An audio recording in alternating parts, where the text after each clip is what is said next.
ॐ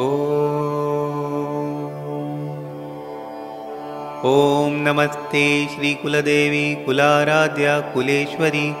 कुलसंरक्षणी माता कौलिकज्ञानप्रकाशिनी वन्दे श्रीकुलपूज्यां त्वां कुलाम्बा कुलरक्षिणी वेदमाता जगन्माता लोकमाता हितेशिनी आदिशक्तिसमुद्भूता त्वयां हि सम्पूर्णजगत् विश्ववन्द्यां महाघोरां त्राहि मां शरणां गतम् त्रैलोक्यं हृदयं शोभे देवी त्वं परमेश्वरी भक्तानुग्रहकारिणी त्वं कुलदेवी नमोऽस्तु ते महादेवप्रियं करी बालानां हितकारिणी कुलवृद्धिकरी माता त्राहि मां शरणां गतं चिदग्रिमण्डलं सम्भूता राज्यवैभवकारिणी प्रकटितां सुरेशानि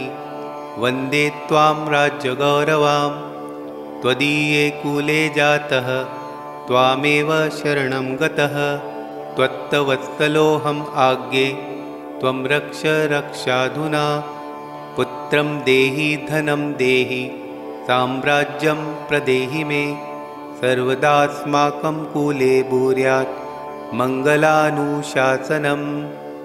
कुलाष्टकमिदं पुण्यं नित्यं यः सुकृती पठेत् तस्य वृद्धिकुले जातः प्रसन्ना परमेश्वरी कुलदेवी स्तोत्रमिदं सुपुण्यं ललितं तथा अर्पयामि भवद्भक्त्या त्राहि मां शिवगेहिनी ॐ इति श्रीकुलदेवी स्तोत्रं सम्पूर्णम्।